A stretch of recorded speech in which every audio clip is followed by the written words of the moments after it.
Kamusta po mga ka-amazing? Ito po ang bago nating kwento, ang nawawalang anak ni Dr. Chua. Ang kasambahay niya pala? Pero paano nga ba nangyari ito? Alamin natin sa nakakaantig na kwento natin ngayon. Muli ito ang Amazing Stories. Tara, samahan niyo po kami hanggang sa dulo ng kwento natin ngayon. Simulan na natin. Papa! Ani ng anak ni Mr. Chua. 3 taon na ang bunsong anak nila ng kanyang asawa. Ngunit simula nang tumaas ang posisyon niya, sa ospital ay hindi na nga niya ulit nagawang makipaglaro dito. Lalapitan na sana niya ang anak nang biglang tumunog ang telepono niya. Nasaan ka na? Pumunta ka na agad dito. May aksidenteng nangyari. Sobrang daming pasyente.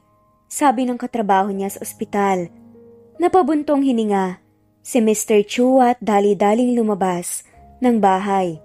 Para sa kanya importante ang buhay ng mga pasyente. Pagdating sa ospital ay kabilaan ang nanghihingi ng tulong niya. Ang iba ay umiiyak at nagmamakaawang tulungan ang mahal nila sa buhay na nadamay sa aksidenteng nangyari. Lumipas ang mahigit 24 hours na panggagamot ay tuluyan na nga nilang nabigyan ng paunang lunas ang pasyente. Inis siyang lumabas ng ER nang biglang tumunog ang telepono niya. Ayaw na ayaw ni Mr. Chua na may tumatawag o umiistorbo sa kanya na kahit sino kapag nasa kalagitnaan siya ng trabaho dahil para sa kanya ang bawat minutong nasasayang ay buhay ang kabayaran. Lalong tumindi ang inis niya nang makitang pangalan ng asawa na nasa screen ng telepono. Hindi ba't sinabi ko sa'yong wag na wag kang tatawag kapag nasa trabaho ako? Gaano ba ka-importante ang sasabihin mo? Inis na sigaw niya sa asawa niya. Ang anak mo! Ang anak natin! Ang inis na nararamdaman ni Mr. Chua ay napalitan ng pagkabigla. Anong nangyari? Gulat na tanong pa rin ni Mr. Chua. Parang awa mo na, punta ka na dito sa bahay. Umuwi ka na. Nangihina na si Marco. Sumusuka siya ng dugo. Parang awa mo na. Umiiyak na sabi ng asawa niya. Si Marco ay ang panganay na anak ni Mr. Chua. 6 na taon na nga ito, ngunit katulad ng bunsong anak niya, hindi na nga niya nagagawang makipaglaro man lang o basahan ito ng mga libro upang makatulog na nga sa gabi. Para kay Mr. Chua, ang trabaho ang mahalaga dahil sa pamamagitan nito ay nabibigay niya ang pangangailangang pinansyal ng pamilya niya na dumating sa puntong hindi na nga siya nagpapakatatay at nagpapakaasawa sa pamilya. Patakbong pumunta sa parking lot si Mr. Chua ngunit bago pa man siya makarating ay may batang lumapit sa kanya at umiiyak na nangihingi ng tulong. Dok, yung lola ko po may tama po siya sa tiyan. Tulungan niyo po kami. Sabi ng batang lalaking umiiyak. Hindi alam ni Mr. Chua ang gagawin at uunahin. Nasa peligro din ang buhay ng anak niya. Ngunit hindi niya maaaring tanggihan ang pasyenteng ito. Agad siyang tumawag ng iba pang nurse upang madala agad sa operating room ang matanda. Nang may doktor na nag-assess sa matanda, ay tsaka pa lamang siya nakaalis ng ospital. Halos paliparin na nga ni Mr. Chua ang sasakyan para lang makarating agad. Ilang sasakyan ang nagbusina sa kanya ngunit wala na nga siyang pakialam. Nang makarating sa bahay ay nakita niya ang maraming sasakyan sa labas ng bahay nila. Mga rescue ito at halos bumagsak siya sa kinatatayuan niya nang makita ang isang bagay na nasa stretcher na nakabalot ng puting tela sa buong katawan. Wala sa sarili siyang lumapit doon at pinagtutulak ang mga taong nagtataka rin sa nangyayari. Hanggang dito na lang po kayo, sabi ng isang rescuer na humarang kay Dr. Chua. Doktor ako, anak ko yan, tumabi ka! Malakas na sigaw niya habang umiiyak. Buong lakas nga siyang kumawala sa rescuer at nilapitan ang anak niyang nakabalot sa puting tela. Sinubukan niya pa itong i-CPR ngunit wala na talagang heartbeat. Pagdating namin dito ay wala na siya. Pasensya na, Dok. Sabi ng doktorang lumapit sa kanya.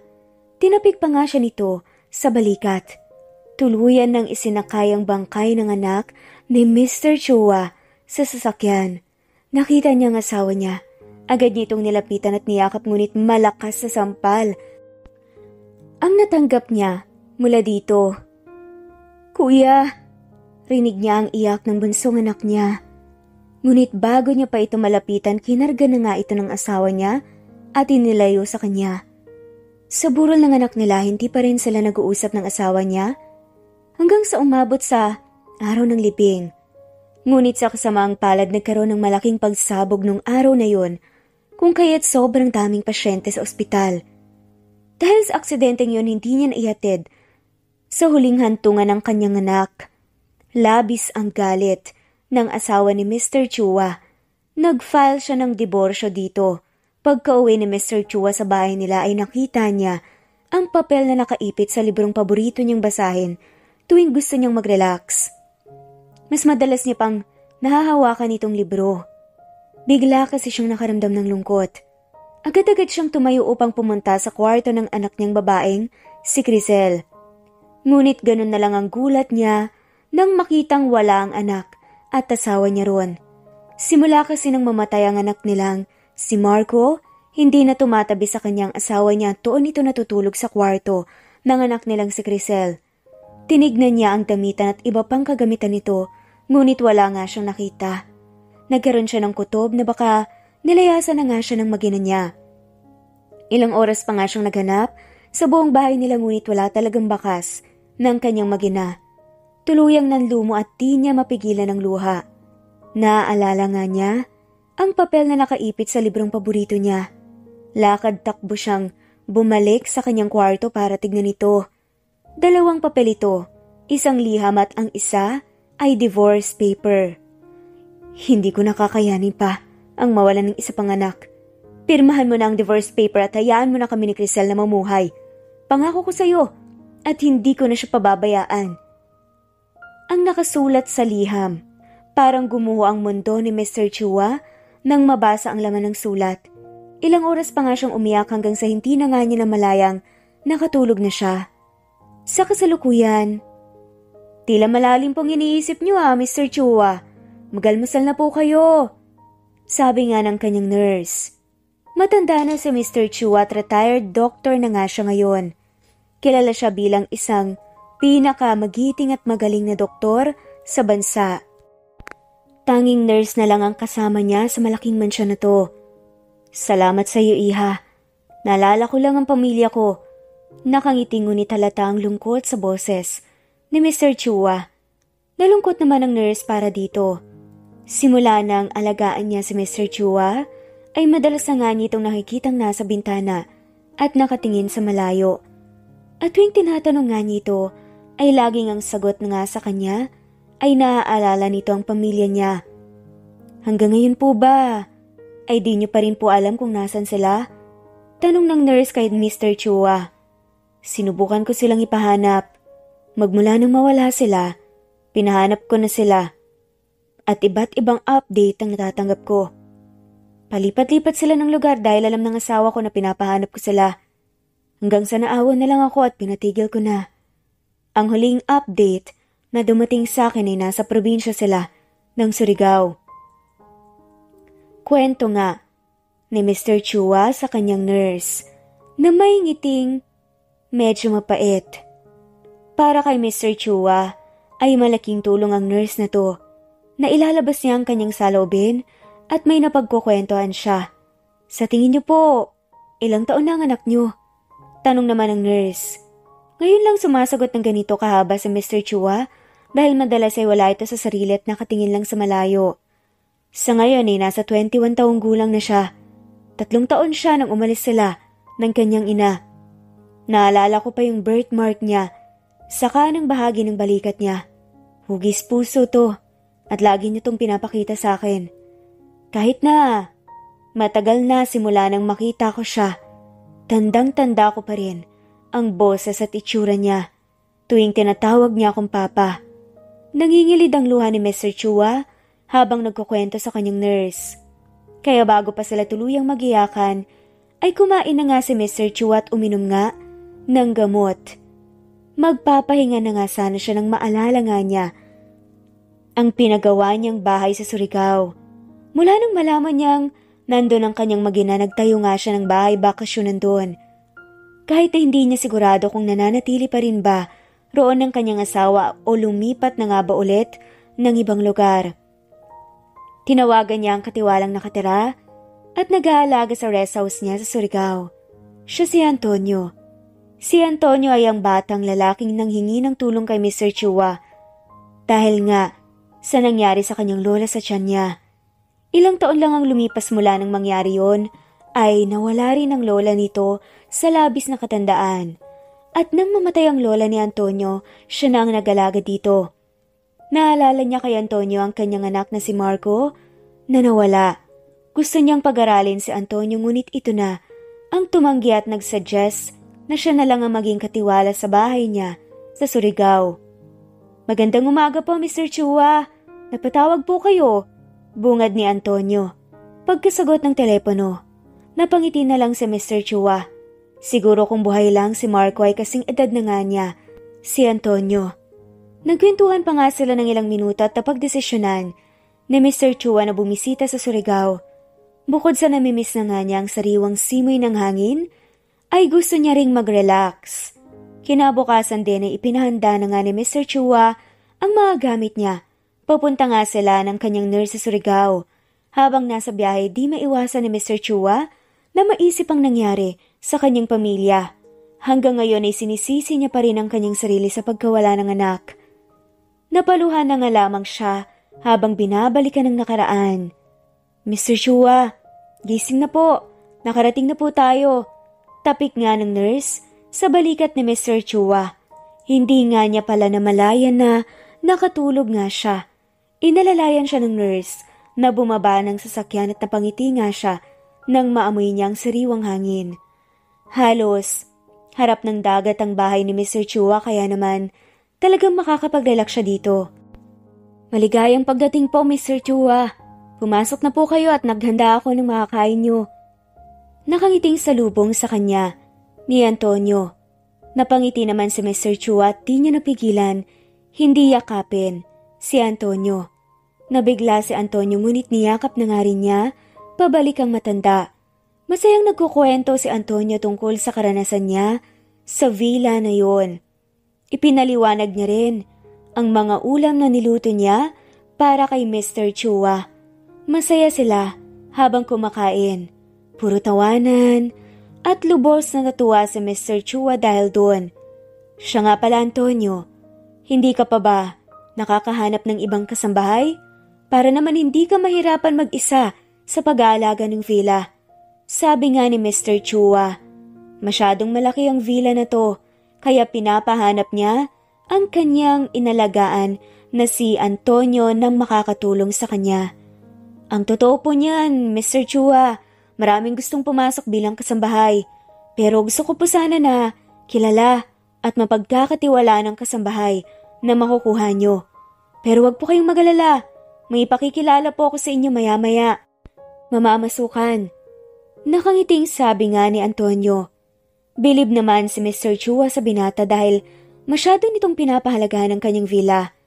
Para kasi sa binata ay ito na lang ang magagawa niya upang maibalik kahit papaano ang kabutihan ni Mr. Chua sa kanya. Pagtapos kumain ay lumabas na nga ng bahay si Antonio. Pumunta siya sa likod ng bahagi ng bahay na may malaking puno. Doon siya madalas pumunta kapag wala siyang ginagawa o gusto niyang mag-relax. May duyan siyang ginawa roon sa puno at tanaw na tanaw ang dagat sa pwestong yon. Nakapikit siya at dinadama ang simoy ng hangin na dumadampi sa balat niya. Psst! Napamulat siya nang marinig ang mahinang sitsit na yon. Lumingon-lingon pa nga siya nang biglang may tumakip sa dalawang mata niya. "Hulaan mo kung sino ako." Mapagbirong sabi nga ng taong nasa likod ni Antonio. "Alisin mo nga ang kamay mo sa mga mata ko, Rizal." Tumatawang sabi nga ni Antonio dito. Inalis naman ng dalaga ang kamay niya sa mata ni Antonio. At nagtawanan nga sila. Si Rizal ay matagal nang naninirahan dito. Ito rin ang tanging kaibigan ni Antonio dito sa Surigao. Mahirap lang ang buhay nila Rizel at katulad niya ay hindi rin ito nakatapos sa pag-aaral. Naalala niya ang lola niya sa nanay ni Rizel na si Aling Maricel. Mabait kasi ito sa kanya at parang anak na rin ang kung ituring ito. Sa 6 na taong naninirahan siya dito sa Surigao, ay sila ni Rizel ang parang naging pamilya niya. Nasaan si Aling Maricel? Tanong ni Antonio kay Rizel. Magandang dalaga si Rizel. Kahit na mahirap sila, ay hindi mo mahahalatang napapabayaan niya ang katawan. Makinis ang katawan niya, maputi, at singkit ang mga mata. Kabaliktaran sa itsura ng mama niya.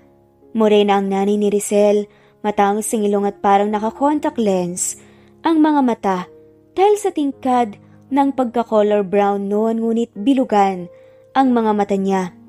Hindi na ikwento ni Aling Maricel kung nasaan ang papa ni Rizel. Ang lagi nilang sinasabi hindi nila alam at kaya naman niyang buhaying mag-isa si Rizel. Yun, inayos ang matimbang ginamit namin sa pagtitinda ng isda kanina. Buti na nga lang at naubos. Makakapagulam kami ng karne mamayang gabi. Natutuwang kwento nga ni Rizel. Dahil malapit sa dagat, pagtitinda ng isda ang naisip ng magnanay na maging hanap buhay.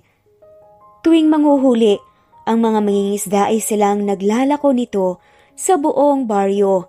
Simple lang ang pamumuhay nila at masaya ngunit nakadepende sa huli ng isda ang makakain nila sa isang araw. Siya nga pala, Antonio. Sino nga pala yung lalaking nakakotse kanina? Mukhang big time ah.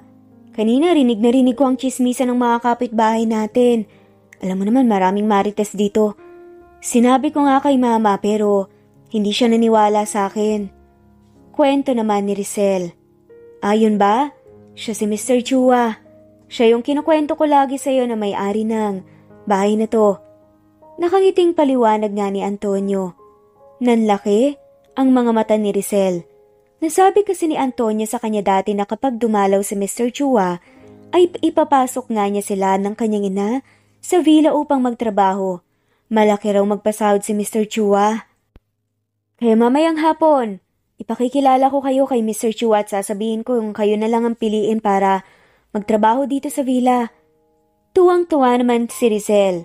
Naisip niya na hindi na nga niya muling mararanasan na magutom at masaya siyang ibabalita ito sa kanyang ina. Pagtapos magpasalamat ay agad na nagpaalam si Rizel. Kay Antonio at nagbandaling umuwi. Iniisip niya na lubos na matutuwa ang kanyang ina kapag nalaman ang balitang to. Nay! Malakas na tawag ni Rizel sa ina niya. Nagtaka siya nang hindi makita sa sala ang nanay niya.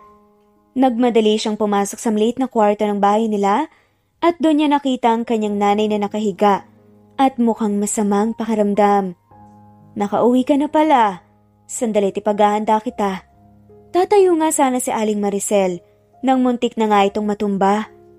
Buti at nahawakan niya ito agad. Nang madampi ang kamay niya sa balat ng kanyang nanay, naramdaman niya ang labis na init. Nilalagnat nga ang kanyang ina. Nay, nilalagnat ka po. Magpahinga ka na po muna, bibili ako ng gamot. Inalalayan nga ni Rizel na makahiga muli ang nanay niya at nagmandaling lumabas para bumili ng gamot. Pagbalik ay naghanda na nga rin siya ng mga kain para dito. Nay, kumain ka muna at uminom ng gamot pagkatapos. Ako na lang muna ang bahala dito sa bahay. Tumango at napangiti naman ang nanay niya. Nanatiling nasa tabi ng kanyang ina si Rizel hanggang sa matapos ito sa pagkain. Ililigpit na nga sana niya ang pinagkainan nang hawakan ng kanyang ina ang kanyang kamay. Masaya akong napalaki kita ng maayos sa Rizel ko. Sana hindi ka nagsisisi at may sama ng loob sa akin dahil sa buhay na ipinaranas ko sa'yo. Naluluhang sabi nga ni Aling Maricel. Napakunot noon naman si Rizel dahil sa sinabi ng kanyang ina. Masaya po ako sa buhay na mayroon tayo ngayon, Nay. Payapa! At hindi mo naman po pinapabayaan ako. Mas mahalaga po sa akin ang makasama ka kaysa sa mga material na bagay. Nakangiting sabi ni Rizel sa kanyang ina. Tuluyan ngang napaluha ang nanay ni Rizel. Kung hindi lang sana ako naging makasarili. Baka maganda na ang buhay mo ngayon, anak. At nakapagtapos ang pag-aaral. Patawarin mo ako. Sabi ni Aling Maricel habang nakayakap ito sa kanya. Napaluha rin si Rizel at inalo ang kanyang ina hanggang sa tumahan ito. Nag-iipon naman po tayo para makapag-aral ulit tayo, di ba, Nay? At ipapasok na po ako ni Antonio sa villa bilang isang kasambahay. Mas mabilis po tayong makakaipon pag ganun. Masayang sabi ni Rizel sa kanyang ina. Sinabi rin niya na dumating na ang amo ni Antonio at silang dalawa ang ipapasok nito. Katulad ng inaasahan, lubos na nasiyahan ang kanyang ina. Gusto niya na agad pumasok ngunit dahil sa kondisyon niya ay sinabi ni Rizel na magpahinga muna siya at magpagaling. Mabilis na lumipas ang oras at 4:00 na ng hapon. Kumatok nga si Antonio. Rizel? Tawag nga nito sa labas. Pinuntahan niya si Rizel dahil sa usapan nilang ipakikilala nga siya nito kay Mr. Chua para maging kasambahay. Sandali lang, palabas na. Sigaw naman ni Rizel na nag-aayos pa ng sarili. Pagbukas ng pinto ay agad tumambad sa kanya ang gwapong mukha ni Antonio. Napatitig naman ng gusto si Antonio sa mukha ni Rizel. Napakaganda niya sa kanyang damit, bagay na bagay. Matagal nang may gusto si Antonio kay Rizel, ngunit dahil hindi nakapag-aral ay nahihiya siyang umamin dito. Para sa kanya ay wala pa siyang may pagmamalaki sa dalaga. Antonio, huy! Kalabit nga ni Rizel. Kay Antonio, nabalik naman sa ulirat ang lalaki at nahihiyang nagbaba ng tingin. Narinig niya ang mahinang ngisi ng dalaga. Tara na, hinahanap ka na ni Mr. Chua. Agad tumalikod si Antonio at nagpauna na nga sa paglalakad. Sa labis na hiya niya, nahahalata na siguro ni Rizel na may gusto siya dito. Antonio, sandali lang! Hintayin mo naman ako! Sigaw ni Rizel habang tumatakbo. Masyadong mabilis ang lakad ni Antonio kaya't hindi niya ito maabutan. Napahinto naman si Antonio, tinihintay nga na makaabot si Rizel sa kanya. Bakit ba ang bilis mong maglakad? Baka di na maayos ang itsura ko pagdating sa villa tapos maging mukha pa akong dugyutin doon. Hindi tuloy ako matanggap. Masungit nga na sabi ni Rizel sa kanya. Pasensya na. Tsaka hindi naman pagiging model ang a-applyan mo doon ah. Pagiging kasambahay. Natatawang pangasa nga ni Antonio sa kanya. Natutuwa si Antonio sa itsura niya. Hingal na hingal ito at makikita ang pawis sa noo ng babae. Nasaan nga pala si Aling Maricel? Hindi ba siya mamamasukan sa villa? Tanong ni Antonio.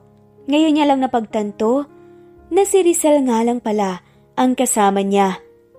May sakit si nanay eh. Mataas ang lagnat niya tsaka saka na lang daw siya papasok kapag magaling na siya. Paliwanag naman ni Rizel. Ilang sandali pa ay nakarating na nga sila sa villa. Halata nga sa mukha ni Rizel na kinakabahan siya. Nanlalamig ang kanyang kamay. Nagulat siya nang biglang nahawakan nga ni Antonio ang kamay niya.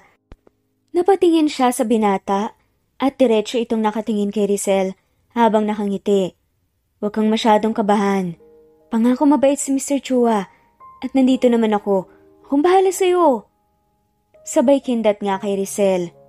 Ang kaba na naramdaman ni Rizel ay napalitan ng inis. Inirapan niya lang si Antonio at noong unang naglakad. At lalo siyang nainis nang marinig ang malakas na tawa ni Antonio. Kusang napahinto sa paglalakad si Rizel nang nasa harap na nga siya ng pintuan ng villa. Bumalik ang kabang naramdaman niya. Inayos niya pang muli ang buhok at damit niya. Maganda ka na. Huwag mo nang ayusin. Baka ma-inlove si Mr. Chua sa'yo niyan. Pangasar pa nga ni Antonio. Pero binatukan lamang siya ng babae. Ano ka ba? Di naman ako pumapatol sa Jutanders, no? Nauna nga maglakad si Antonio at pinagbuksan siya ng pinto. Pagpasok sa villa ay nakita niya agad si Mr. Chua. Nasa balcony ito nakitang-kitang dagat. Nakatingin ito sa payapang dagat at sa araw na malapit na lumubog. Mr. Chua! Paunang tawag nga ni Antonio sa matanda. Lumingon ito kaagad at napatitig siya sa babaeng kasama ni Antonio. Siya ba ang iyong nobya, iho? Mapang-asar na tanong ni Mr. Chua. Natawa naman si Antonio. Malakas din palang mang-alaska itong si Mr. Chua kahit na matanda na. Nako, hindi po. Ako po yung mamamasukan bilang kasambahay po dito sa villa nyo. Magkaibigan po kami ni Antonio. Nakangiti ngunit kinakabahang sabi ni Rizel. Kaibigan ba talaga? o kaibigan? Sabi naman ni Mr. Chua. Sabay ulit natawa si Antonia at Mr. Chua. Nahiilang namang nakitawa si Rizel. Biro lang iha. Masyadong pihikan tong si Antonio sa pagpili ng kasambahay. Kaya kung ikaw ang ipapasok niya, ay baka nga karapat dapat ka. Wala ka nang ipapasang kung ano sa akin, tanggap ka na agad. Nakangiting sabi nga ni Mr. Chua at doon naniwala si Rizel na mabait nga ang matanda, ang magiging amo nila. Maraming salamat po Mr. Chua. Totoo nga po ang sinasabi nitong si Tonyo na mabait ka nga po. Salamat po talaga. Sabi nga ni Rizel at hindi niya napigilang hawakan sa kamay si Mr. Chua.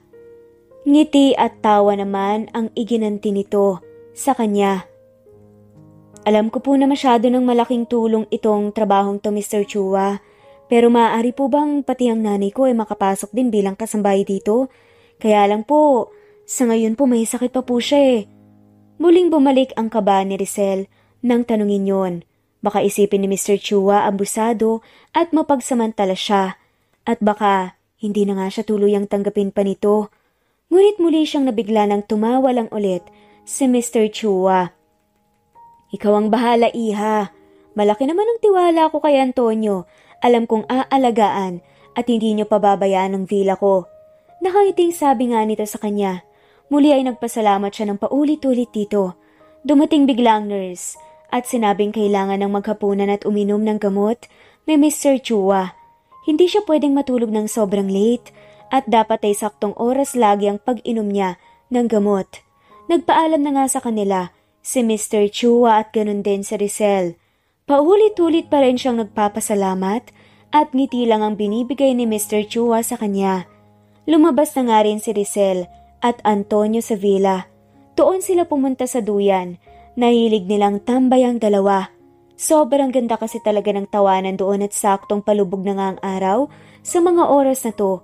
Kwentuhan at walang sawang tawanan ang namagitan sa kanilang dalawa habang pinapanood ang paglubog ng araw. Sabi sa iyo mabait si Mr. Chua. Nakangiting sabi nga ni Antonio.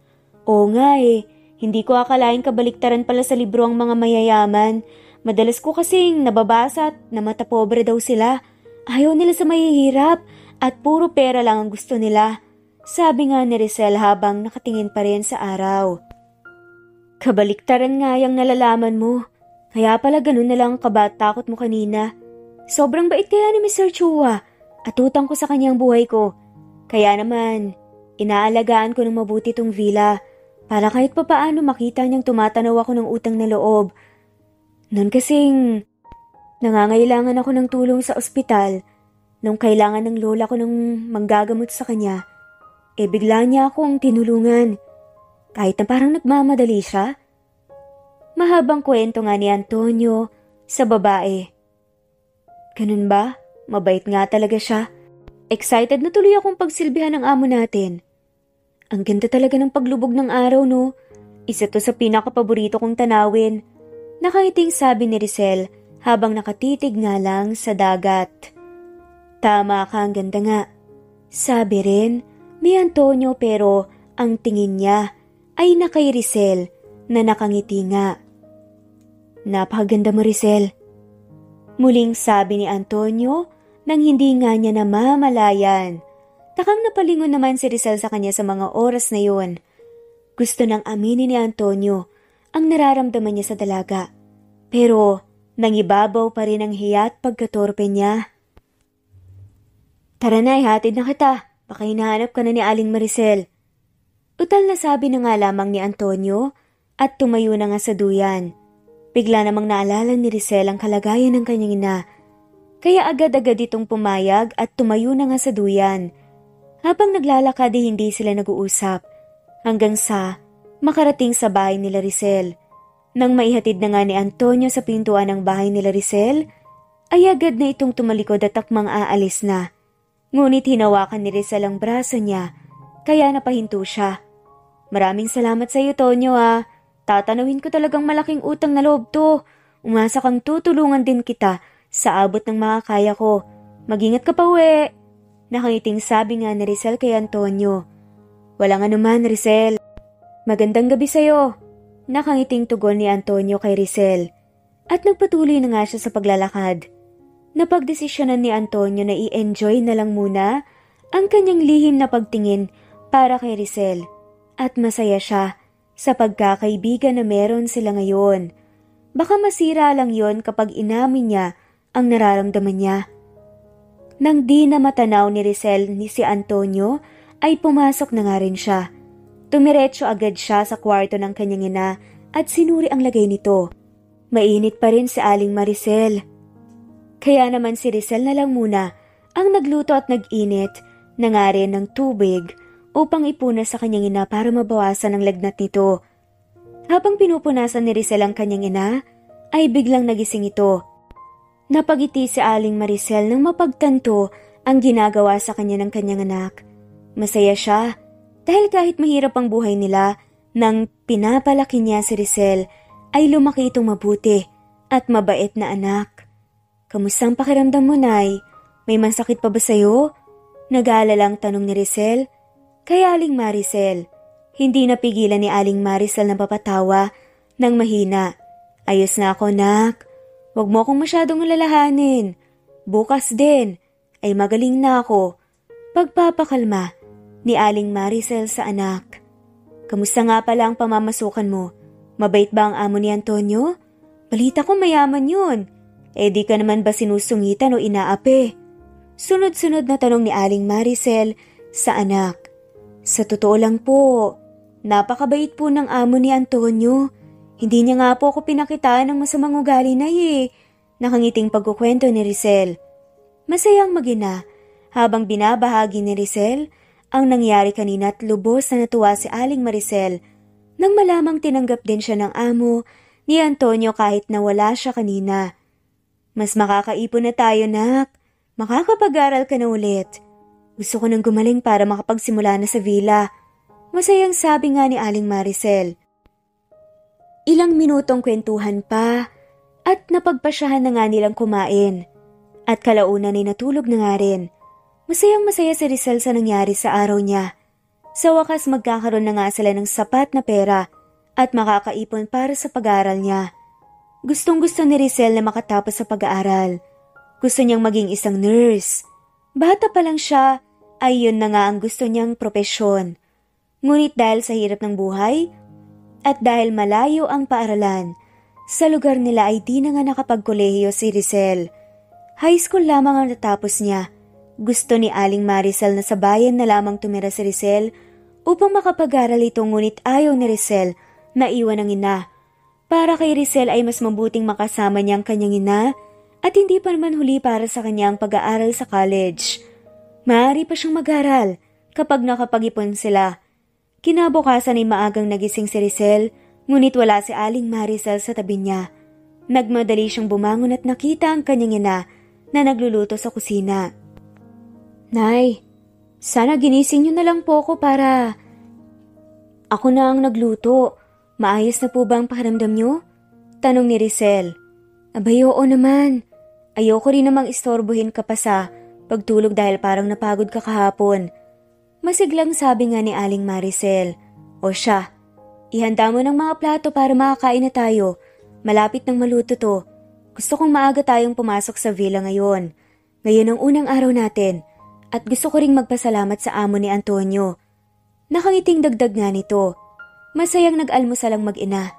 Nagkwentuhan sila at nagtawanan. Maya-maya pa ay nagayos na nga rin sila upang pumasok na nga sa villa. Habang nag-aayos ng sarili sa harap ng salamin si Rizel, ay napansin niya ang kanyang birthmark sa braso. Napangiti siya nang makitang malaki na nga rin ito. Mas kitang-kita ang hugis ng birthmark niya na iyon. Hugis puso ito. Nang matapos magayos ay tinawag na nga ni Rizel ang kanyang ina nang biglang may kumatok sa pinto niya. Sino yan? Sandali lang. Sigaw ni Rizel. Nagtataka siya kung sino ang taong yon at kung anong pakay nito sa kanila. Bago buksan ang pinto ay sumilip muna siya sa bintana at doon nga niya nakita si Antonio. Bihis na bihis ito at inaayos pa ang kwelyo ng kanyang polo habang naghihintay na bumukas ang pinto. Nang makita si Antonio, ito ay binuksan na nga rin agad ni Rizel ang pinto. Pagbukas ay malaking ngiti agad ang ginawad sa kanya ni Antonio. Magandang umaga, masiglang bati pa nga ng lalaki. Nagtaka naman si Rizel kung anong dahilan at taparito si Antonio. Bakit ka nandito? Tanong nga ni Rizel at lalong lumawak ang pagkakangiti ni Antonio. Ano pa? E di sinusundo ka? Nakangiting sabi nga nito. Lalo namang nagtaka si Rizel. Sasagot na nga sana si Rizel nang biglang lumabas na nga rin si Aling Maricel na tila nagulat nga rin kung bakit nandun si Antonio. O iho, anong ginagawa mo dito? Tanong ni Aling Maricel kay Tonyo. Nginitian lang ni Antonio si Aling Maricel at nagmano dito. Magaling na po pala kayo, Aling Maricel. Mabuti naman nandito po ako para sunduin kayo. Nakangiting sabi nga ni Antonio. Sus, ako ba o si Rizel? Ang aga mo namang manligaw, Tonyo. Mapanuksong sabi pa nga ni Aling Maricel. Napairap na nga lamang si Rizel. Nakita yon nila Antonio at Aling Maricel kaya naman nagtawanan sila. Habang naglalakad ay nagkwentuhan pa nga si Aling Maricel at Tonyo. Habang si Rizel naman ay nagpauna na nga sa paglalakad. Napakabait pala talaga ng amo mo, iho. Mabuti na lang at magaling na ako. Gusto ko talaga siyang pasalamatan kaya naman. Nagluto ako ng sinigang na bangus. Sabi ni Aling Maricel at iniangat nga niya ang Tupperware na nasa plastic na dala niya.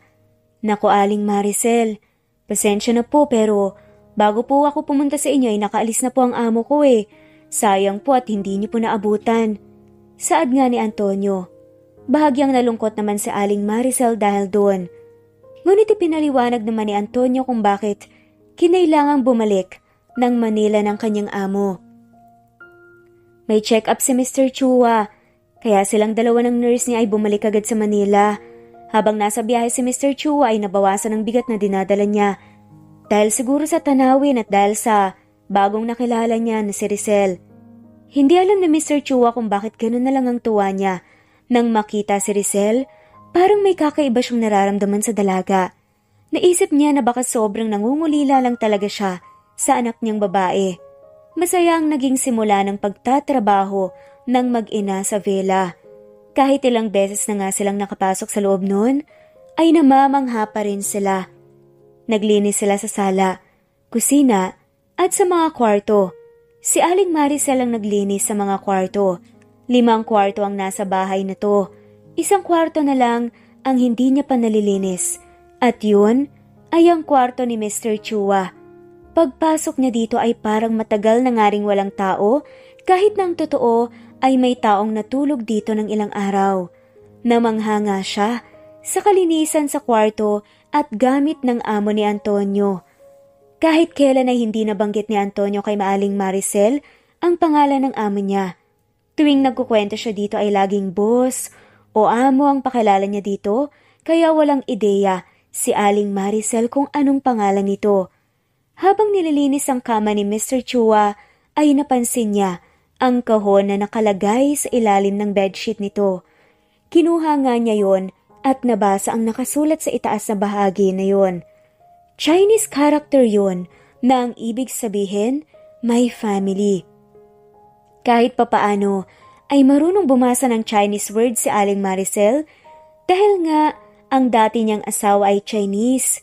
Kaya naman nabasa niya ang nakasulat sa kahon na yon. Bubuksan na nga sana niya nang biglang sumigaw si Rizel. Nay, bumaba na raw po kayo. Kakain na tayo ng tanghalian, sabi ni Tonyo. Naririnig niya rin ang yapak nito na tila paakyat na kaya naman nagmadali siyang ibalik sa dating pwesto ang kahon. Nagsisisi rin siya kung bakit ba naman niya pinakailaman ang kahon na yun na pagmamay-ari ng amo. Baka sabihin ng amo ni Antonio na malikot ang kamay niya. O sige anak, nariyan na. Inayos nga niyang sarili niya bago lumabas ng kwarto. Bumaba na nga rin siya at nakita si Rizel na bumalik sa kusina. Pumunta na nga rin sa Aling Maricel sa kusina at nakita niya si Antonio at Rizel na tila nagtatalo pa habang inaayos ang mga plato sa lamesa. Napangiti naman si Aling Maricel habang pinapanood ang dalawa. Naaalala niya tuloy ang dati niyang asawa. Kahit na matagal na nga, mula nang iwan niya ang asawa ay palagi pa rin niya itong naiisip. Masipag at masyadong obses ang asawa niya sa pagtatrabaho dahil isa itong doktor. Maganda ang buhay niya noon. Lahat ng gustuhin niya at nanganak niya ay binibigay ng asawa niya. Ngunit kahit kunon, ay hindi naman inaabuso ni Aling Maricel ang kayamanan ng asawa. Bihira lang humiling ng material na bagay sa Aling Maricel dahil laki rin siya sa hirap, kaya alam niya kung paano kahirap kumita ng pera. Ngunit ang kaisa-isang bagay na hiniling niya sa asawa niya, hindi nito nagawa.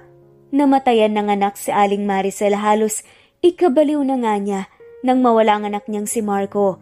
Nagalit siya sa asawa niya dahil sa nangyari, ngunit mas tumindi ang galit niya nang mas inuna pa nga ng asawa niya ang trabaho nito kesa sa alalayan at damayan siya sa pagkawala ng anak nila. Para kay Aling Maricel, sila ng anak niyang si Rizel at Marco ay balewala lang sa asawa niya. Kaya nga napagdesisyonan niyang makipag-divorce dito at magpakalayo-layo na lang. Hanggang ngayon masakit pa sa kanya ang nangyari kay Marco na kanyang anak, ngunit matagal na nga rin niyang napatawad ang asawa niya.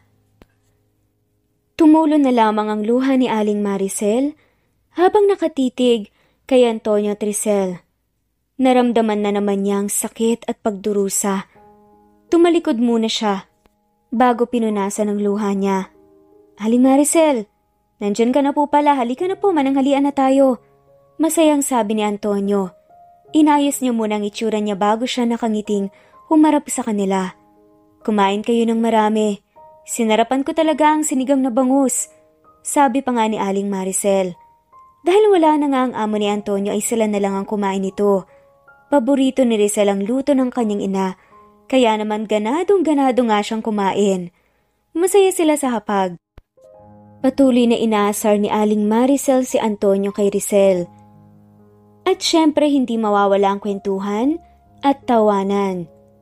Pagtapos man ng halian ay balik na naman sa gawain ng mag-ina. Linis dito, linis dyan.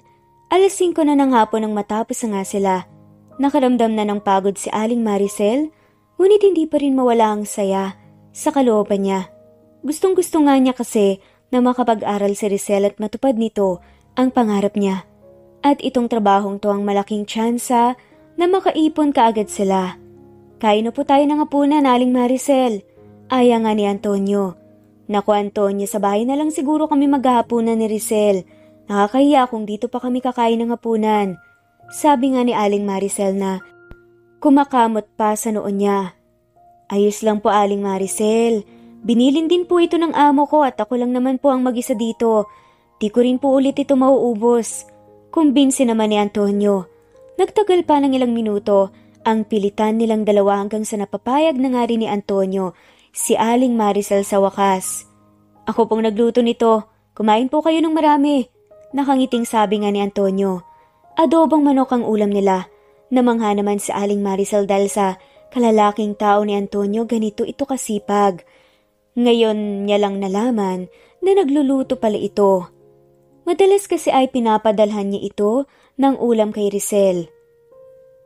Marunong ka palang magluto, iho, manghang tanong ni Aling Maricel. Oo naman po, tinuruan po ako ng lola ko bago siya pumanaw. At para din po kapag mag-asawa na kami ni Rizel, hindi na siya mahirapan. Dagdag na banat pa nga ni Antonio sabay kindat kay Rizel na inirapan naman siya. Natawa na lang sa Aling Maricel sa kalokohan ni Antonio. Alam ni Aling Maricel ang nararamdaman nito sa anak niya. Nararamdaman niya na gusto nito si Rizel, ngunit alam din niya kung anong dahilan ni Antonio kung bakit ayaw nitong umamin. Masyadong halata ang bawat galaw ng binatang to. Hindi siya mahirap basahin. Hindi nga lang maintindihan ni Aling Maricel kung bakit hindi mapansin ni Rizel ang nararamdaman ni Antonio para sa kanya. Sa palagay ni Aling Maricel ay masyadong focus si Rizel na magtapos muna ng pag-aaral, kaya nga nawala sa isip niya ang tungkol sa pagbo-boyfriend. Gabi na nang matapos silang kumain. Kaya naman, nagpresenta na nga si Antonio na ihatid ang mag-ina. Hindi na nagawang tumanggi pa ni Aling Maricel dahil sa taglay na kakulitan nito. Sinabayan ni Antonio na maglakad si Rizel para makausap na nga ang babae. Kamusang unang araw mo sa villa? Tanong ni Antonio. Kahit na mukhang pagod ay napakaganda pa rin ng dalaga sa paningin niya. Hindi maiwasang mapangiti ni Antonio. Ayos lang. Nakakapagod pero masaya. Masaya dahil alam ko na mas mapapadali ang pag-iipon namin para sa pag-aaral ko.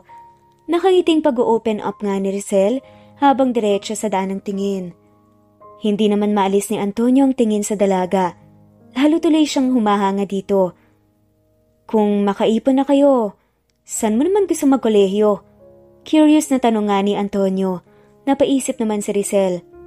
Kahit dyan na lang siguro sa bayan. Gusto ko rin kasi nakasama ko si nanay kung saan ako mag-aral. Gusto ko, lagi ko siyang kasama. Masayang sabi ni Rizel. Inspirasyon niya ang kanyang ina kaya gusto niyang magtapos. Gusto niya kasing mabigyan ito ng magandang buhay. Napangiti naman si Antonio sa dedikasyon ng dalaga at mas lalo nga siyang humahanga dito. Gusto niya rin sana mag-aral kaso iniisip niya ang villa. Anong kurso bang gusto mo? Tanong ni Antonio. Masyado siyang namamangha kaya sunod-sunod din ang tanong niya. Nais kong kunin ang kursong medisina. Gusto kong maging nurse.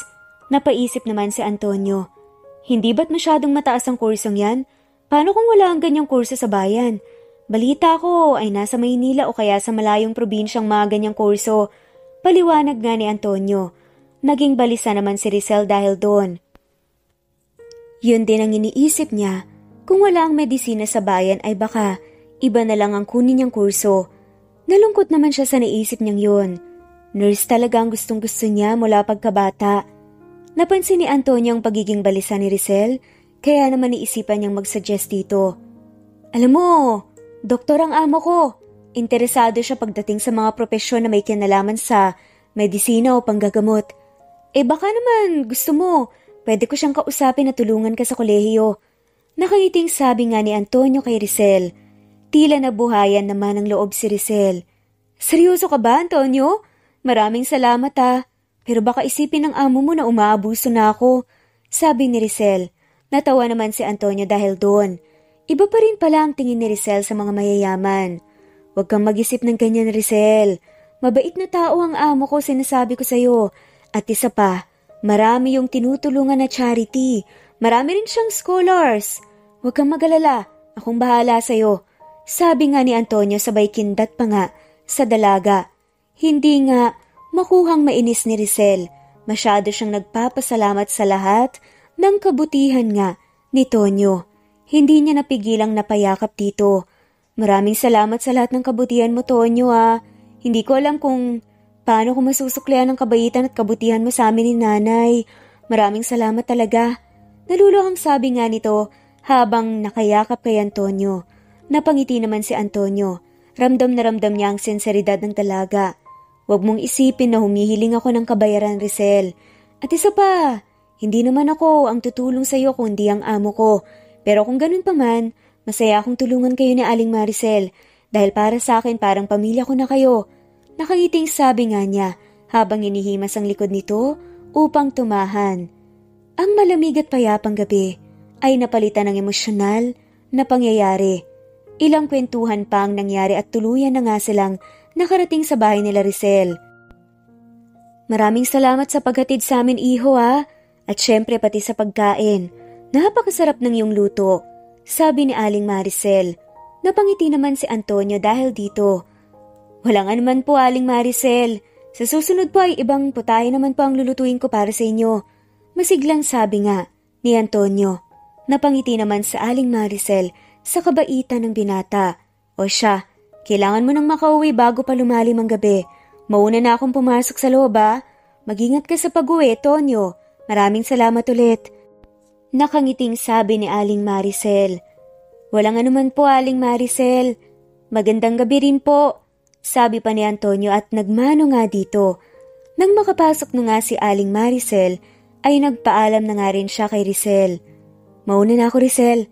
Pangako tutuparin ko ang sinabi ko sa iyo kanina. Magandang gabi sa iyo. Nakangiting sabi nga ni Antonio. Napangiti din si Rizel. Naunti-unti na nga atang lumalambot ang puso sa binata. Maraming salamat ulit sa iyo, Tonyo. Mag-ingat ka sa pag-uwi. Ngiti lang ang iginawad ni Tonyo sa kanya at kumaway bago umalis.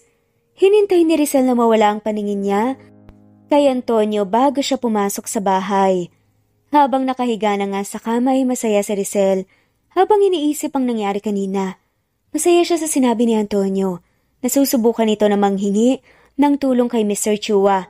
Naisip niya na mas mapapadali at matutupad na talaga niya ang pangarap niya at ang mabigyan ng magandang buhay ang kanyang ina. Sa kabilang banda naman ay masaya rin si Aling Maricel. Narinig niya ang pag-uusap ni Antonio at Rizal sa daan. Lubos siyang nagpapasalamat kay Antonio, lalo na sa amo nito. Gusto niya itong makilala na agad upang mapasalamatan. Hating gabi na at di pa rin makatulog si Mr. Chua. Hindi niya alam kung bakit ganun. Ngunit nakatulala na naman siya sa kanyang kama. Yakap-yakap niya ang picture frame kung saan nandoon ang picture nila ng pamilya niya. Karga ng asawa niya ang kanyang anak na si Crisel at karga naman niya si Marco. Masayang-masaya silang tignan dito sa larawan. Muling tumulo ang luha niya habang binabalikan ng nakaraan. Gusto na nga niyang makita at humingi ng tawad sa asawa niyang si Maricel. Miss na nga niya ang pamilya niya. Dahil sa pag-iyak, ay hindi na nga namalaya ng matandang si Mr. Chua na nakatulog na pala siya. Pag-iyak na lamang ang nakakatulong sa kanya upang makatulog sa gabi. Kinabukasan ay maagang ginising ng nurse si Mr. Chua upang uminom ng gamot. Tapos na ang check-up nila at balak niyang bumalik ulit sa Surigao kaysa muli siyang tumulala at umiyak dito sa mansyon niya sa Manila. Pakihanda ang mga gamit. Pupunta ulit tayo ng Surigao. Nakangiting sabi nga ni Mr. Chua sa nurse. Napangiti rin ng nurse dahil dito. Napansin niya kasi nung nasa Surigao sila na kahit papaano masaya si Mr. Chua at bihira lang itong umiyak. Kaya naman agad-agad nga niyang inayos ang gamit ni Mr. Chua. Tanghali na nang magising ang mag-ina. Sinabi naman ni Antonio na kahit wag nang sobrang aga silang pumunta sa villa dahil halos nalinis na nga nila ang dapat nilang linisin kahapon. Nag-aayos na nga si Rizal habang pumipili siya ng susuotin ay napagdesisyonan nga niyang iyong bestidang bulaklakin na lang ang suotin niya. Bagay na bagay sa kanyang damit. Dahil walang sleeve ang suot niyang bestida, ay kitang-kita rin ang birthmark niyang hugis puso na nasa balikat niya. Habang nag-aayos ay muling may kumatok sa pinto nila. Akala niyang si Antonio ito kaya inayos muna niya ang kanyang sarili bago buksan ang pinto. Inihanda na nga rin niya ang masungit niyang aura. Nitong mga nakaraan lang ay hilig niyang sungitan ng binata. Hindi niya alam kung bakit pero natutuwa siya sa tuwing sinusuyo siya nito. Hindi alam ni Rizal kung umiibig na rin ba siya kay Antonio, ngunit ang alam niya ay masaya siya tuwing kasama niya to. Pagbukas ng pinto ay labis na nadismaya si Rizal nang makitang hindi si Antonio ang nasa pinto. Ito ang kapitbahay nilang mangingisda. Napakaganda mo naman, iha. Nandiyan ba ang nanay mo? Tanong nito sa kanya. Tinawag ni Rizal ang nanay niya na nag-aayos din ng sarili. Ilang sandali lang ay lumabas na nga rin ito. Hindi pa rin maiwasan ni Rizal na sumama ang loob dahil dito. Ang akala niya talaga ay susunduin ulit siya ni Antonio kaya niya isinuot ang bestida ay para mapansin at mapuri nga siya ng lalaki. Bakit po kayo naparito, Tatay Pableng? May problema po ba? Tanong nga ni Aling Maricel sa matanda. Naku, wala naman, Maricel. Pero pinasabi sa akin ni Mayor kanina na daanan ka. May pulong daw tayo sa barangay ngayon. Balita ko, magbibigay ng bigas doon. Lubos na natuwa naman si Aling Maricel sa balita. Maraming salamat po, Tay Pableng. Pupunta na po ako. Sabi naman ni Aling Maricel at nakangiti pang kumaway sa matanda. Napansin naman ni Aling Maricel ang itsura ni Rizal na nakasimangot. Napakaganda naman ng dalaga kong anak. Napakaaga pa. Pero kung makasimangot ka ay parang ikaw nang pinakamalas sa buong bayan ah. Umiti ka nga. Sige ka, papangit ka niyan. Pagbibiro pa nga ni Aling Maricel. Pilit nang umiti si Rizal. Ano bang nangyari sa'yo, anak? Siguro dahil hindi ka sinundo ng Antonio mo ngayon, no? Pagbibiro pa nga ni Aling Maricel at tumawa ng malakas. Lalo namang napasimangot si Rizal nang marinig nga niyang pangalan ni Antonio. O siya, tanghali na, pakisabi na lang kay Antonio na nasa barangay ako, susunod din ako agad. Sabi nga ni Aling Maricel at humalik pa nga sa pisngi ni Rizal at nauna nang umalis. Habang naglalakad si Rizel ay masama pa rin ang loob niya hanggang sa makarating nga siya sa bila. Kumatok muna siya at pinagbuksan siya ni Antonio. "Magandang umaga, Rizel." "Napakaganda mo ngayon ah," sabi ni Antonio kay Rizel, ngunit inirapan lamang siya ng babae. "Tumabi ka nga, Antonio. Trabaho ang ipinunta ko dito," masungit na sabi ni Rizel. Nagtaka naman ang binata sa inaasal ng babae. Rizel, sabi kasi ni..." Hindi na naituloy pa ni Antonio ang sinasabi niya. Nang inis na pinutol yun ni Rizel. "Ano ba? Pumunta nga ako rito para magtrabaho at hindi para makinig sa mga kwento mo. Tabi nga, maglilinis ako," sabi nga ng babae. Nakokonsensya man si Rizel, ngunit hindi niya mapigilan ng inis sa binata. Hindi niya rin alam kung bakit siya inis na inis dito. Pupunta na sana si Rizel sa kusina upang kumuha ng walis nang hawakan siya ni Tonyo sa braso at hinila siya nito, kaya naman napayakap siya sa binata. "Rizel, may nagawa ba ako? Bakit ganyan ang pakikitungo mo sa akin? Hindi ako sanay eh." Malumanay nga na tanong ni Antonio. Lalo tuloy ng konsensya si Rizel dahil doon. Natuwa si Mr. Chua nang maabutan niyang malinis ang buong bahay kanina at sinabi na kahit wag ka na muna ngayong maglinis, pero gusto niyang makita kayo ng ina mo. Kumakain pa siya ngayon eh. Pasensya ka na kung hindi kita nasundo ah. Pinagluto ko kasi si Mr. Chua. Biglaan kasi ang pagdating niya. Mahabang paliwanag ni Antonio. Parang gusto na lang ni Rizel na lumubog mula sa kinatatayuan niya. Masyado siyang napahiya sa inasal niya. Iniisip niya na sana at nagtanong muna siya. "Huwag ka nang magalit sa akin, Rizel. Sorry na," sabi pa nga ni Antonio.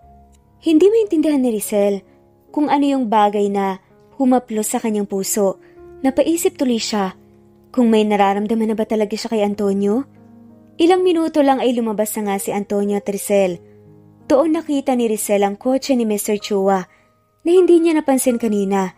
Lubos siyang nahihiya. Sa duyan sila pumunta. Nakaka-relax kasi talaga ang tanawin dito.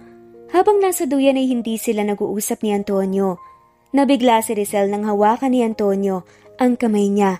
Malamig dito at tila kinakabahan ng binata. Napatingin naman siya kay Antonio.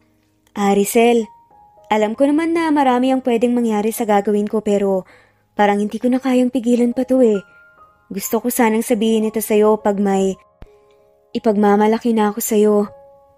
Ngunit pangako na magsisikap pa rin naman ako. Rizel, gusto kita. Mahal kita. Ramdam na ramdam ni Rizel ang sincero sa boses ni Antonio. Biglang kumabog ng sobrang dibdib niya. Kinikilig siya na di niya maintindihan. Pero kung wala kang nararamdaman, napatigil si Antonio nang hawakan nga siya sa pisngin ni Rizel.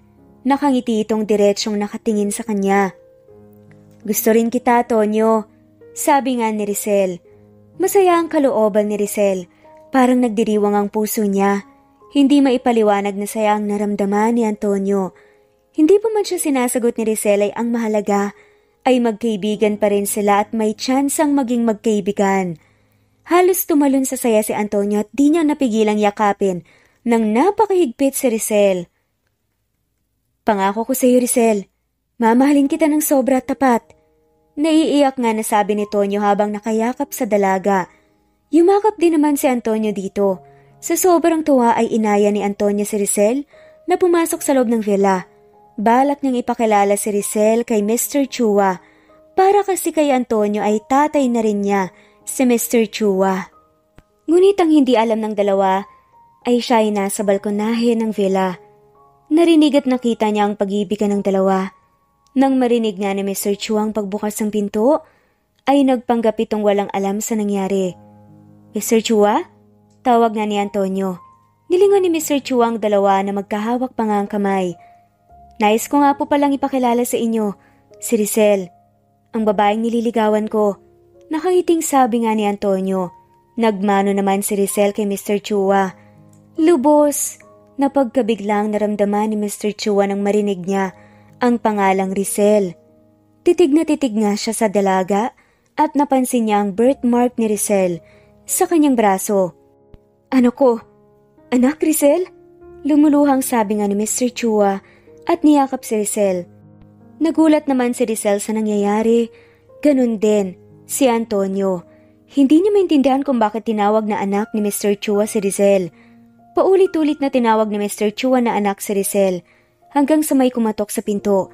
Pagbukas ng pinto ay tumambad sa kanilang nakangiting mukha ni Aling Maricel. Antonio, pasensya na iho at ngayon lang ako. Pinatawag kasi ako sa barang... Hindi na ituloy ni Aling Maricel ang kanyang sasabihin nang makita ang kaganapan sa balkonahe ng villa. Nabitawan niya ang hawak niyang bigas. Maricel? Maricel! Muling iyak na sabi ni Mr. Chua at nagmadaling lumapit kay Aling Maricel at niyakap ito. Gulat pa rin si Aling Maricel nang makita si Mr. Chua. Halos hindi siya makagalaw. Gulong-gulo naman si Rizel at Antonio. Sa nangyayari, hindi nila alam kung anong sasabihin nila. Nakatingin lang sila kay Mr. Chua na umiiyak habang nakayakap kay Aling Maricel. Maricel, patawad. Please, patawarin mo na ako. Hindi ko sinasadya, Maricel. Hindi ko sinasadya. Umiyak na sabi nga ni Mr. Chua habang nakahawak sa kamay ni Aling Maricel at lumuluhod. Doon lamang tumulo ang luha ni Maricel. Nakatayo lang siya at walang emosyon ng muka. Pero tumutulo ang luha niya. Maya-maya pa yumuko na nga siya at tinignan si Mr. Chua. Galit na galit ako sa iyo, Mauricio. Nung mga panahon na kailangan kita. Nung mga panahon na dapat nagdadamayan tayong dalawa. Nung mga panahon na halos mabaliw ako dahil nawalan ako ng anak. Alam mo kung nasan ka?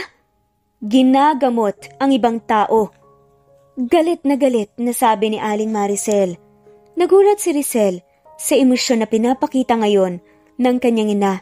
Hindi niya pa nakita itong magalit ng ganito katindi. Rizel, sa labas na lang muna tayo. Sabi nga ni Antonio. Hindi na sumagot pa si Rizel at nagpauna na nga lamang sa paglalakad. Patawarin mo ko, Maricel. Hindi ko ginusto ang nangyari kay Marco. Pauwi na sana ako nang makita ko si Antonio. Nagmamakaawa siya na iligtas ko ang lola niyang may tama ng kung ano sa tiyan. Hindi ako pwedeng tumanggi sa pasyente, Maricel. Paliwanag nga ni Mr. Chua. Kusang napatigil sa paglalakad si Rizel, ganon din si Antonio. Bakas na bakas ang gulat sa mga mukha nila. Hindi ko alam. Pabulong na sabi ni Antonio. Hinigit bigla ni Rizel ang braso niya na hawak ni Antonio at nauna nang lumabas. Hindi may paliwanag ni Rizel ang nararamdaman niya sa mga oras na yun. Halo-halo ito. Galit, pagkabigla, pagkadismaya at marami pang iba. Rizel, sandali. Magpapaliwanag ako. Habol pa nga ni Antonio kay Rizel. Maski si Antonio ay nagulat sa nalaman niya.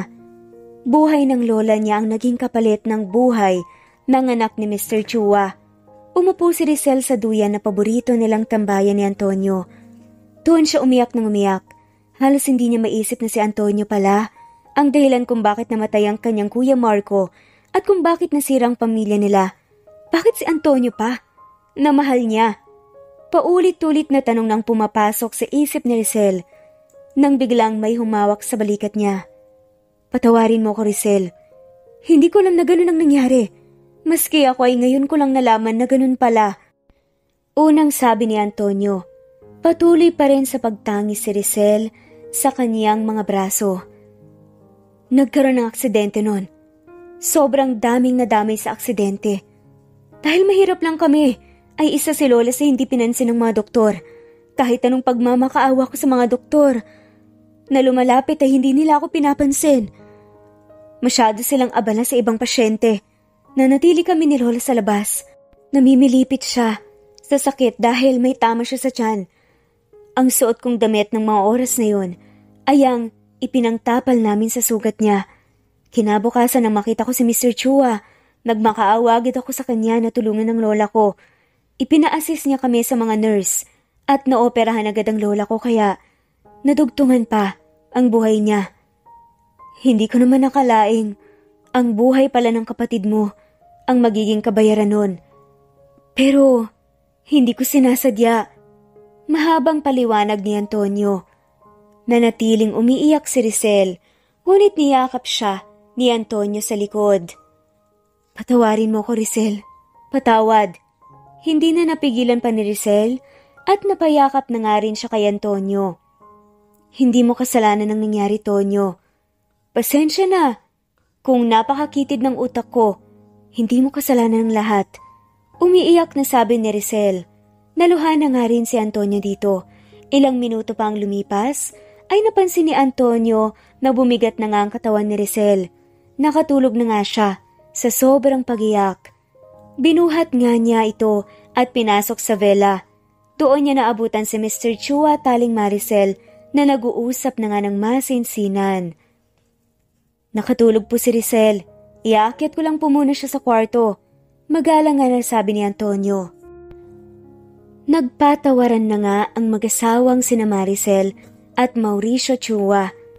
Tinanong ni Maricel kung bakit ito nagpatayo ng villa dito sa Surigao mismo at kung matagal na ba nitong alam na dito sila nakatira. Sa totoo lang, ilang linggo matapos ang pagalis niyo, ay pinahanap ko na kayo sa mga tauhan ko. Maraming probinsya ang ibinibigay nilang update sa akin. Ngunit kalaunan ay napagtanto kong desidido ka na sa desisyon mo, kaya naman ipinahinto ko na. Ang huling update na natanggap ko ay nandito kayo sa Surigao. Ipinatayo ko itong villa nang hindi nakakasiguro na nandito pa rin ba kayo. Ang alam ko nga, lumipat ulit kayo ng tirahan ni Rizel. Mahabang paliwanag ni Mr. Chua. Pasensya na kung tinanggalan kita ng karapatan kay Rizel. Masyado lang akong nadala sa bugso ng damdamin ng mga oras na yun. Patawarin mo ko kung ganitong buhay ang ibinigay ko sa anak natin. Naluluhang muli na sabi ni Maricel kay Chua. Ako dapat ang humingi ng tawad sa'yo, Maricel. Kung nagpakatatay sana ako at nagpakaasawa lang ako sa inyo, ay hindi ito mangyayari. Habang buhay akong hihingi ng tawad sa iyo, Maricel. Sabi nga ni Mr. Chua habang pinapatahan sa pag-iyak si Maricel. Natutuwa ako na kahit simple, ang naging pamumuhay niyo ni Rizel ay napalaki mo siya ng maayos at mabuting bata. Unang kita ko pa lang sa kanya ay may iba na akong naramdaman. Masasabi kong siya ang isa sa dahilan kaya bumalik agad ako dito sa Surigao. Natutuwang sabi nga ni Mr. Chua. Napangiti naman dito si Maricel. Totoo pa rin pala talaga ang sinasabi nilang lukso ng dugo. At hindi naman nalalayo ang itsura ni Mr. Chua at ni Rizel. Halatang halata sa mukha ni Rizel ang pagiging inchik. Singkit ang mga mata nito at makinis ang kutis. Tanging hugis lang ng mukha ang nakuha nito sa kanyang ina. May bago ka na bang kinakasama ngayon, Maricel? Huwag mo sanang masamain ang tanong ko. Nais ko lang malaman. Tanong ni Mr. Chua sa dating asawa. Natawa naman si Maricel dahil dito. Para sa akin, masyado na akong matanda para sa ganyan. At sapat na si Rizel sa buhay ko. Hindi ko na kailangan ng lalaking katuwang. Matapang nga nasabi nito. Natuwa naman si Mr. Chua. Ito ang nagustuhan niya kay Maricel. Bukod kasi sa kasipagan ay may paninindigan din ito. Alam mo bang, hindi ko pinirmahan ang divorce papers natin? Tanong ni Mr. Chua. Nagulat naman si Maricel dahil doon. Alam kong masyadong makapalang mukha ako na itanong to sa'yo, Maricel. Pagtapos ng mga nangyari. Pero, mahal mo pa ba ako? Tanong nga ni Mauricio at hinawakan niya si Maricel sa kamay. Gulat mani na pangiti pa rin si Maricel. Hindi naman nawala yun, Mauricio eh. Nagalit ako nang sobra sa'yo pero natakpan yun ng pagmamahal. Maraming salamat sa pagtitiwala mo na mapapalaki ko ng maayos si Rizel. Emosyonal na sabi nga ni Maricel. Muling lumuhod si Mr. Chua sa harap ni Maricel. Maaari ba nating simulan ulit, asawa ko? Pangako ko sa'yo, magiging mabuting tatay at asawa na ako sa'yo. Lumuluhang sabi nga ni Mr. Chua. Naluha rin si Maricel at agad ding pumayag. Niyakap ng mahigpit ni Mauricio si Maricel. Miss na kita. Miss na miss ko na kayo ng anak natin. Mahal na mahal kita, Maricel. Umiiyak nga sa saya na sabi ni Mr. Chua. Mahal din kita, Mauricio. Sagot naman ni Maricel. Hawak kamay silang umakyat kung nasaan si Rizel. Gusto muling hagkan ni Mr. Chua ang anak na si Rizel. Pagdating nila sa silid ay nakita nilang natutulog sa kama. Si Rizel habang si Antonio ay nakatitig sa maamong mukha nito. Ahem, sabi nga ni Mr. Chua. Napatayo naman ng tuwid si Antonio. Lumakad siya papalapit kay Maricel at lumuhod dito. Pasensya na po sa nangyari, Aling Maricel, hindi. Hindi na naituloy pa ni Antonio ang sasabihin nang patayuin siya ni Maricel at binigyan ng isang mahigpit na yakap. Huwag mong sisihin ang sarili mo sa nangyari, iho. Alam kong masaya na si Marco sa langit ngayon. Maraming salamat dahil pinadama mo sa akin ang pagmamahal ng isang anak. Sa'yo ko natagpuan ang pangungulila ko kay Marco. Maraming salamat, Antonio. Napayakap din si Antonio kay Aling Maricel. Masaya ako kung ikaw ang makakatuluyan ni Rizel dahil alam kong hindi mo siya pababayaan. Dagdag na sabi nga ni Maricel kay Antonio. Pero bago yun, Antonio, ako muna. Matagal kong hindi nakasama ang anak ko kaya ako muna, maliwanag ba? Kunwaring masungit nga nasabi ni Mr. Chua. Natutuwang ninitian naman siya ni Antonio at sumaludo pa na parang sundalo. Yes, sir, sabi ni Antonio. Nagtawanan lang silang tatlo. Gusto ko pong mag-aral, Mr. Chua. Magdo-doktor po ako. Napangiti naman si Mr. Chua sa sinabi ng binata. Interesado talaga siya sa mga taong nais din magmedisina, kaya naman masaya siya sa desisyon ni Antonio. Dahil sa ingay nila nagising na nga rin si Rizel. Napalingon ito at tinignan isa-isa ang taong nag-uusap sa gilid niya. Emosyonal naman siyang nilapitan ni Mr. Chua. Rizel, bunso ko, si Papa to, sabi nga ni Mr. Chua. Napaluhan na naman siya. Hindi akalain ni Mr. Chua na darating ang araw at makikita at makakasama niya ang kanyang pamilya. Mahigpit na niyakap ni Mr. Chua si Rizel. Agad ding niyakap ni Rizel si Mr. Chua. Papa, lumuluhang sabi nito. Lalong lumakas ang pag-iyak ni Mr. Chua. Ito ang pinakahihintay niyang mangyari na akala niya ay hanggang siya'y mamamatay ay hindi na mauulit muli. Ilang taon matapos ang pangyayaring yon, nag-aral sina Rizel at Antonio ng kursong medisina sa pribadong paaralan sa Manila. Kalaunan ay nakapagtapos sila. Si Rizel ay gumraduate bilang cum laude at labis naman na natuwa si Mr. Chua dahil doon, kaya naman nagkaroon ng malaking salo-salo sa mansyon ng mga Chua. Pagkatapos ng seremonyas ay nilapitan ni Antonio si Rizel at dinala ito sa garden, kung saan may mga kandila na hugis puso. Gulat na gulat ang dalaga dahil hindi niya inasahan to. Ipinakita ni Antonio ang kanyang diploma na nagpapatunay na siya ay malapit ng maging isang ganap na doktor. Ngayon na may ipagmamalaki na ako at kaya ko nang humarap na may dignidad sa mundo, hinihiling ko sa harap ng iyong ama't ina at sa bituin at buwan na nakakakita. Rizel L. Chua, will you marry me? Yes, yes ang sagot ko. Antonio Natividad, I will marry you. Sagot nga ni Rizel. At makalipas nga ang ilang buwan na preparasyon, nagdiwang nga sila. Hindi lang ang kasal nila Antonio at Rizel, kundi pati ang wedding anniversary nga ng magulang ni Rizel. Sabay nga nilang sinelebrate yon at masayang-masaya ang kanilang pamilya at tila wala na ngang mahihiling pa. At dito na nga nagtatapos ang kwentong pagmamahalan nina Antonio at Rizel at Mauricio and Maricel. Natunghayan nga natin sa kwentong ito na maaari talaga tayong makagawa ng mga desisyon na pagsisisihan natin. Pero dapat nating alalahanin that everything happens for a reason. Lahat ng mga nangyayari sa mundo ay may dahilan.